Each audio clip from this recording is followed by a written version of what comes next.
नमस्कार दोस्तों। आज बात करते हैं कुंडली में जो लगन बोला जाता है ना, प्रथम भाव, उसकी बात करते हैं।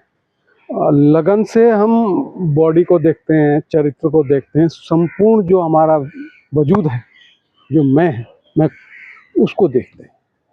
तो दोस्तों, जब यहाँ कोई भी ग्रह आके बैठता है तो समझो कि वो उसने आपको कंट्रोल कर लिया है।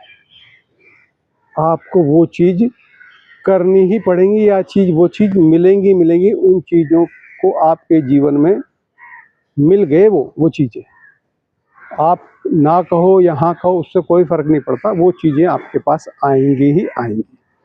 तो मैं एक उदाहरण दे के आपको बताता हूँ कि अगर 10वें भाव का मालिक लगन में आके बैठता है तो उसका किस तरह का प्रभाव जीवन में देखने को मिलता है। लगन तो व्यक्तित्व है, और 10वां भाव आपका कर्म क्षेत्र है। जो भी एक्शन करते हो, किस तरह के एक्शन करते हो, कैरियर है, वो इसी से देखा जाता है। जब आपके पास ये आ गया तो आपके जीवन में एक तरह से कैरियर उठ के आ गया। आपको काम मिलते रहेंगे, काम की कोई कमी नहीं, जीवन में बहुत से काम करोगे आप। लेकिन मैं उस फीलिंग की बात कर रहा हूँ, जब यहाँ पर कोई ग्रह आके बैठ जाता है तो किस तरह की फीलिंग देखने को मिलती है। दोस्तों, जैसे ही कर्म का मालिक यहाँ के बैठा, आपके माइंड में हमेशा काम को लेके प्रेशर बना रहेगा कि मुझे ये कहते हैं ना कि एक तो होता है अपनी मर्जी से करना, एक है ये करना ही पड़ेगा। आपके सामने ऐसी परिस्थितियां उठ के आ जाएंगी कि आपको काम करना ही पड़ेगा, कर्म करना ही पड़ेगा। ये फीलिंग आपके अंदर होगी। काम के प्रति, कैरियर के प्रति एक अलर्टनेस आपके दिमाग में हमेशा बनी रहेगी। ऐसा तब नहीं होता जब लगन का मालिक कर्म हो जाए, तब उस तरह की फीलिंग नहीं आती। लेकिन जैसे ही कर्म का मालिक लगन में आके बैठ जाता है तो दोस्तों ये फीलिंग आती ही आती है कि आपके ऊपर एक प्रेशर है, काम का, कैरियर का, पद का, प्रतिष्ठा का, मान का, क्योंकि वो वहाँ से देखा जाता है। वो पिता की एसेट्स का भी है। पिता की जो एसेट्स जो इकट्ठी की, पिता ने जो वजूद इकट्ठा करा, उसका भी है। तो आपको ऐसा महसूस होगा कि मुझे अपने पिता की जो धरोहर है वो आगे बढ़ानी है, उसको कायम रखना, मुझसे ऐसी कोई त्रुटि ना हो जाए। मतलब इस तरह की एक फीलिंग जिनका बैठा हुआ है उनको ये फीलिंग जरूर आती होगी। जिसका भी लगन में कर्म का मालिक आके बैठा, आप उनसे पूछ सकते हो, ये फीलिंग आती है। लगन कर्म क्षेत्र में बैठ जाए ये भी अच्छा है, और कर्म का मालिक लगन में बैठ जाए ये भी अच्छा है। तो केंद्र का मालिक केंद्र में बैठा है। अब ऐसे ही बात करते हैं, चौथे भाव का मालिक आके लगन में बैठ जाए तो जातक को हमेशा ना जो अपने संसाधन है उनके प्रति एक प्रेशर रहेगा। गाड़ी, मकान, बंगला, वो जो उनसे जो मानसिक सुख है ना, और माँ का एक प्रेशर रहेगा आपके दिमाग के ऊपर कि मुझे ये चीज़ें प्राप्त करनी है, इन चीज़ों को मेंटेन करना है। एक अजीब सी एक प्रभाव, माँ का एक अजीब सा प्रभाव आपके ऊपर रहेगा। जिनका है उनसे वो ये अच्छी तरह जानते हैं। एक तो होता है कंट्रोल करना, एक है कंट्रोल होना। जब कोई भी चीज़ कंट्रोल, कोई भी व्यक्ति किसी के थ्रू कंट्रोल होता है तो एक दबाव होता है। कोई भी व्यक्ति किसी से कंट्रोल होता है तो उस पर एक दबाव होता है। इसका मतलब ये, माँ की निगाहों में हो गया आपकी हर एक्टिविटी आपको ऐसा लगेगा कि माँ मेरे को वॉच कर रही है, मेरे को गाइड कर रही है, मेरे ऊपर माँ का, मेरे को दिशा निर्देश दे रही है माँ। एक प्रेशर सा आपके सामने होगा। भाई लगन का मालिक चौथे में बैठ जाए, चौथे का मालिक लगन में बैठ जाए, दोनों ही अच्छी कंडीशन, दोनों ही फलदायक हैं। दोनों ही जीवन में आर्थिक संपदा और आपके व्यक्तित्व को बढ़ाने वाली पोजीशन होती है। मैं सिर्फ उस भाव की बात कर रहा हूँ जो एक भाव, एक फीलिंग व्यक्ति के अंदर मौजूद होती है। देखो, एक फीलिंग मैं आपको और बताता हूँ। जब पंचम भाव का मालिक लगन में बैठता है तो ऐसे जातक के अंदर हमेशा ये फीलिंग होगी कि मुझे अपनी बुद्धि का विकास, अपने व्यक्तित्व का विकास हमेशा करते रहना है। क्योंकि व्यक्तित्व को कौन बना रही है? आपकी बुद्धि। तो आपको ऐसा लगेगा मुझे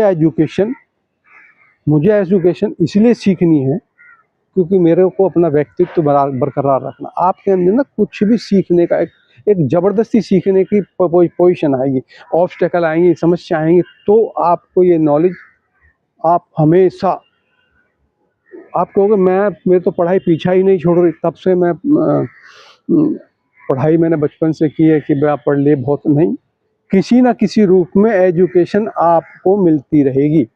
आप मजबूर हो गए उसको लेने के लिए, खुशी खुशी नहीं, कोई ना कोई कारण, कोई ना कोई रीजन आपको बनेगा नई नई एजुकेशन, नई नई चीज़ों को सीखने का। कोई ना कोई ऐसी चीज़ आके खड़ी होगी कि आप मेरे को ये चीज़ सीखनी है, अब की बार मुझे उस चीज़ का ज्ञान चाहिए। ये आपको मिलेगा, आप मना नहीं कर सकते कि भाई मुझे तो नहीं चाहिए। जो चीज़ आपकी लगन में बैठ गई वो आपको मिलनी है। किसी ना किसी आपके ऊपर एक प्रेशर हमेशा बना रहेगा, मुझे लर्निंग का। आपको ऐसा लगेगा अगर मैं लर्निंग करता रहूँगा तो मेरा व्यक्तित्व मजबूत रहेगा, मेरा कद समाज में बढ़ा रहेगा। आप प्रेशर के तौर पे एक फीलिंग जिनका है, मैं बार बार कह रहा हूँ, आप पता लगा के देखना, तो लोगों से बात करके देखना, वो चाह नहीं रहे कि मैं पढ़ाई करूँ, लेकिन कोई चीज़ आ गई, कोई भी आप व्यवसाय में आ गया, किसी और चीज़ में आ गई, तो आप उसको फिर सीखोगे। आपको अपने को अपग्रेड, एक मजबूरी है अपग्रेड करना, आप अपग्रेड करोगे ही करोगे। अब दोस्तों एक और उदाहरण आपको मैं लगन का देता हूँ। जब भी दूसरे भाव का मालिक लगन में आके बैठ जाए, दूसरा भाव धन का है, कुटुंब का है, वाणी का है, जो भी एसेट्स आप जीवन में इकट्ठी करते हो, कोई भी चीज़ें इकट्ठी करते हो ज़िंदगी को आगे बढ़ाने के लिए, वो आपका एक गोडाउन है जो आपने जीवन में इकट्ठा किया, संस्कार का है। तो दोस्तों जब ये आपकी लगन में आके बैठ जाएगा तो आपका व्यक्तित्व इससे प्रभावित हो गया, आपको इसने कंट्रोल कर लिया। तो आपको ऐसा महसूस होगा कि मुझे धन इसलिए चाहिए कि मेरा जो व्यक्तित्व बना रहे।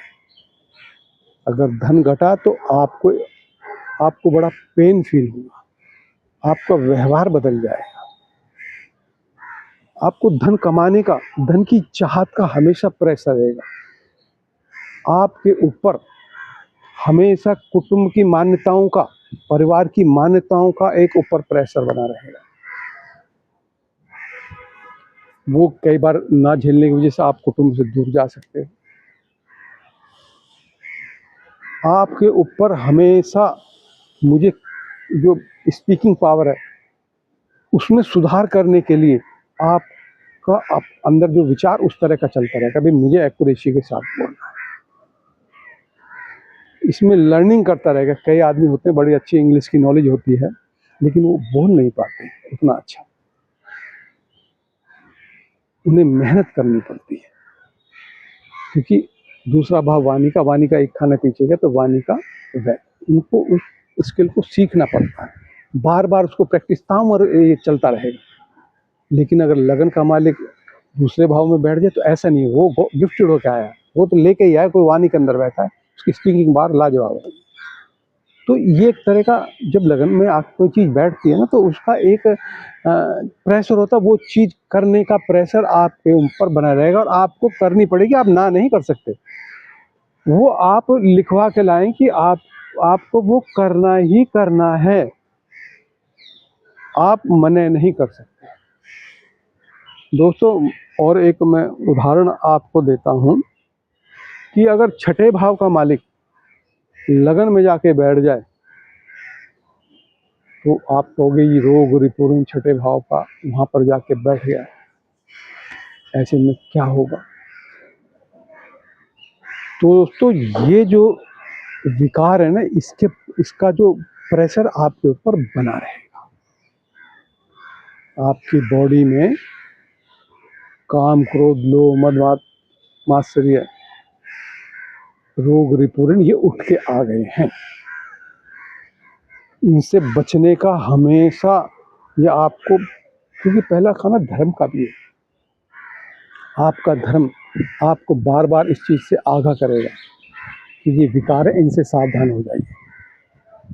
तो दोस्तों इस परिस्थिति में ये होता है कि अगर आप सेवा भावी हैं, क्योंकि छठा खाना सेवा का है, तो इन विकारों से बचा जाता है। लेकिन ये बार बार विवाद आपके पास उठ के आएंगे। आपके पास अगर सेवा भाव है तो आप विवाद से बचे रहो। ये तो आएंगे, यही ताउम्र का है। ये जो चीज़ बैठ गई तो बैठ गई। ऐसे लोग टकराएंगे आपको, आप उनकी सेवा भी करेंगे, लेकिन वो छठा भाव जो आपके विरोधियों का, वो आपको फिर भी चोंच मारेंगे। लेकिन आप इसको काफ़ी हद तक घटा सकते हैं अपनी नम्रता के कारण, अपनी सेवा भाव जो प्रवृत्ति है उसको जागृत करके। लेकिन ये आएंगे, एक दबाव रहेगा विरोधियों का, आपके ऊपर हमेशा दबाव रहेगा। आपको विरोधियों के दबाव के नीचे ही काम करना है। ये आपकी किरणें टकराएंगे किसी न किसी रूप में। आपका कोई लेना देना है नहीं, लेकिन फिर भी विरोधी किसी न किसी रूप में आपके पास आएंगे।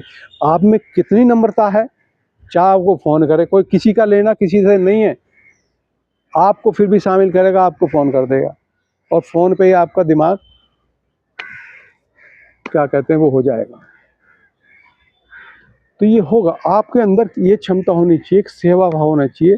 आपको उसका कोई स्वार्थ नहीं, कोई पॉलिटिकल ड्रामा नहीं करना। आपको सिंपल और सरल रहना। जिसका भी छठे भाव का मालिक लगन में बैठ गया, उसको सिंपल और सरल रहना, सेवा भावी रहना। तो उस स्थिति में काफ़ी हद तक बचा जा सकता है। दोस्तों, थोड़ी हवा तेज चल रही है, तो और दूसरा कोई जरिया हो नहीं सकता, क्योंकि अगर आपने विरोधियों का तनाव लिया तो आपकी बॉडी में तनाव आ गया। वो आपने विरोधियों को कुछ नहीं कहा, आपने तो अपनी बॉडी में तनाव पैदा कर लिया, आपने अपनी बॉडी में रोग पैदा कर दिए। और दोस्तों, बार बार आपके ना लाइफ में ऑफर्स आएंगे, ऋण ले लो, ऋण ले लो, कई बार आप लोगे भी। लेकिन आपको ये देखना है, ऋण उसी कंडीशन में लेना कि आपका लाभ भाव का मालिक अच्छा है या नहीं, आपका कर्म भाव का मालिक अच्छा है या नहीं। क्योंकि कर्म अब जब आपके अच्छे होंगे तो लाभ अपने आप अच्छा हो जाएगा, और जिसका लाभ अच्छा होगा उसका कर्ज आएगा तो उतर भी जाएगा। तो आपको लाभ की देखनी है, और देखना होता है जब भी छठे भाव का मालिक लगन में आके बैठता है ना, तो लोन लेने से पहले ये सोचो कि भाई आपकी दशा कौन सी चल रही है। दशा अगर शुभ ग्रह की चल रही हो और कर्म और लाभ का मालिक अच्छा हो तो कर्जा उठा लीजिए। और अगर दशा महादशा जिसे बोलते हैं, अगर शुभ ग्रह की ना हो तो आपको कभी भी कर्जा लेना नहीं चाहिए। अगर शुभ ग्रह की दशा चल रही है तो आप कर्जा उठा सकते हैं अपने प्रोग्रेस के लिए, अपने काम। तो दोस्तों, ये था लगन के, क्योंकि लगन आप हो, लगन पे अगर आप ठीक ठाक हो तभी तो बाकी चीज़ें आपको मिलेंगी। अगर आप लगन ही ठीक नहीं है, कि आपके लगन की मानसिकता नहीं है, आपकी बॉडी ठीक नहीं है, आपकी विचारधारा ठीक नहीं है, तो दुनिया में कुछ भी मिल जाओगे फिर सब बेकार, सब वेस्ट होता है। दोस्तों, कैसा लगा ज़रूर बताइए। जय सिया राम, राधे राधे।